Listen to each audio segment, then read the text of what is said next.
red zone offense. We going into this game, we were the number one red zone team in the league. Today, 1 of 6 in the red zone. Pretty rough. I think it was the one of the last drives. We did the we had a really cute play, fun play. It was this double pass. Skyy Moore gets it, throws it back to Mahomes. Mahomes, it was an incomplete pass. I think he had Kelce there for a quick second, but I think Ramsey was baiting him to throw it to Kelce. But I mean, just run the ball. I mean, that's what I would say. But it's obviously bigger than just running the ball. What was your takeaway from the red zone offense today? And another thing, people think the Rams are scrubs. While the Rams, have some injuries, the Rams still have a good shell of a good defense still. So that's not some slouch defense. So record-wise, it's still a good defense. So, I mean, I think people should know that. It's a good defense that we played against today. But what did you think about our red zone offense today, JD? What did you see? I mean, I thought it was atrocious. I mean, I really did. Plays didn't necessarily work. But like you said, this is where I stand. I'm going to be completely honest here with where I'm at. You have to run the football. You have to be an effective, a productive team running the football down in the red zone. And it really boils down to guys getting their clicks in the ground, and you got to be dedicated to run the football in short yardage in the red zone. If you're not close to the goal, can you hear me?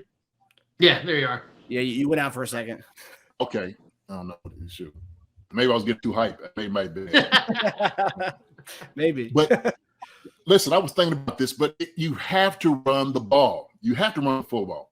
And even if it's, do the passing plays, on third down, okay? Matter of fact, if you're down there, why not play action, bring the big guys in? I seen Science come in, play action off of it the very first time.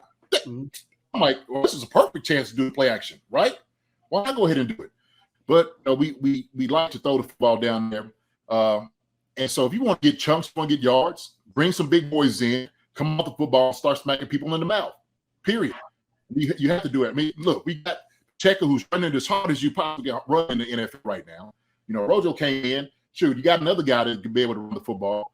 I mean, McKinnon, I just think you just got to give guys a shot. You have to. Yeah, and look, up front, these guys, I guarantee, the offensive line, they want to absolutely deplete and come off the football with these guys. So I mean, you have to really, when I'm telling you, be dedicated, running the football down in the red zone from the 10 on in. You have to do it. You have to do it.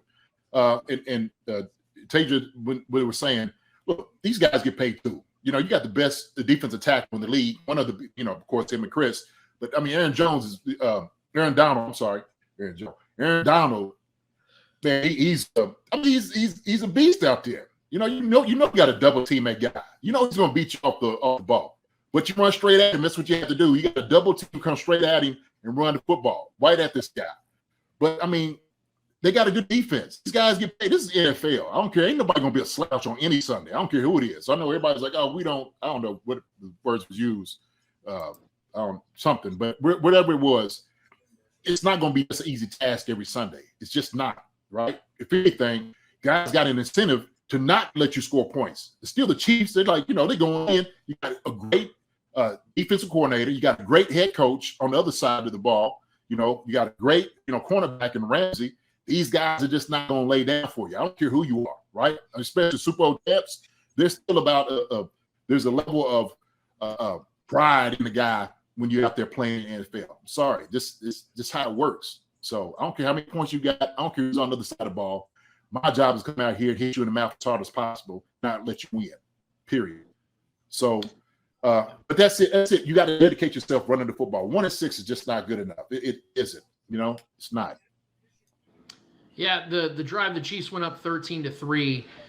You saw that on the final 15 or the previous 15 plays, offensive plays for the Chiefs, there was only one running play. That's a problem. Because of the fact that I understand that this is always going to be a pass-first offense as long as Patrick Mahomes is here. I understand that the Chiefs are going to be a team that win and lose because of Patrick Mahomes and what he's able to do, especially in the red zone. I think the Chiefs, to their credit, have 31 red zone touchdowns this season, 32 now, if I'm not mistaken, which is the highest in the NFL. But here's the thing, man. In games like this, the Chiefs, for whatever reason, decide to just go out there and try to play Globetrotter-style football. And it's very frustrating. I know things are fun. The double play to Skyy Moore to Patrick Mahomes and all that stuff, it was the most fun incompletion I've ever seen in my life. but it was an incompletion. It didn't work. And so you have to go back to the drawing board, and you have to go back to what is more methodical and what works. And what's frustrating to me, JD, and you would know this better than I do, being a big tight end and knowing the Chiefs love to utilize their tight ends, what's frustrating to me is you have 6'5" Travis Kelce, 6'5" Noah Gray, and 6'6" Jody Fortson, and you don't ever throw the back to the corner of the end zone to let those big guys go up and get a ball, 50-50 ball. Honestly, that's a 75-25 ball, for being honest here, because those big dudes are going to get that ball 75-80% of the time. So I don't understand why, if they're going to throw the ball, I'm okay with that, because I love seeing Patrick go out there and dominate, put up big numbers, things of that nature. But if you're not going to throw those types of passes that are more effective, then go and run the ball. And because at that point of the game, the first half of the game, the Chiefs were averaging 6.7 yards per carry.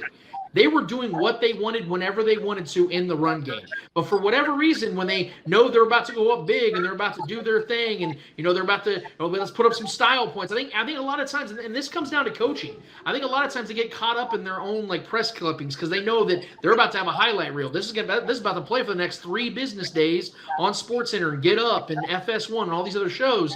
So they want to do something cool. And I get that, because Andy Reid wants to reward his guys with fun, because you saw Colin Saunders lined up, I think, at tight end on the play that Sean McVay called the tight end, or the timeout on, because he didn't want us to get shown up. Yet they still try to do crafty, cool, cute things. Guys, just go get the dub. I know this sounds weird coming from a fan who likes to see fun, cool plays like that when they work out. But at the end of the day, this game wasn't over yet. And that's, to me, I know that Andy's a guy that loves to respect the opposition, and I do believe he has genuine respect for anybody that's on the other side of the field. So even more so, take them seriously in plays like that and go at them straightforward. Like you said, JD, let your offensive lineman go up there and be physical and get a touchdown. So if the game's going to be over by your own terms, not by some crafty BS that you know you're not going to use in games like next week against the Bengals.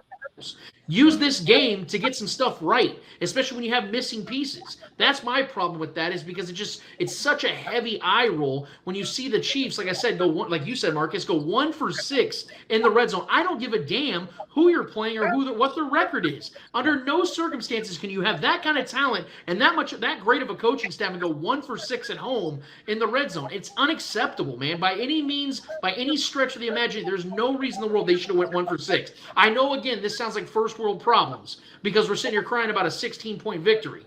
But there are things the Chiefs did in this game that do worry me if they try to do that again. We saw this back in 2020 and 2021 when they would struggle to score in the red zone. This season, it hasn't been a problem. So for whatever reason, they try to create their own problems, and it's very frustrating. I just really hope that they saw what they did tonight in game film on Monday and Tuesday, and they go, yep, that's out the door, and they just don't do it anymore, man. Be more methodical and trust that your guy, Patrick Mahomes, and the talent around him can get it done on normal, basic run plays, pass plays. That's all I'm saying.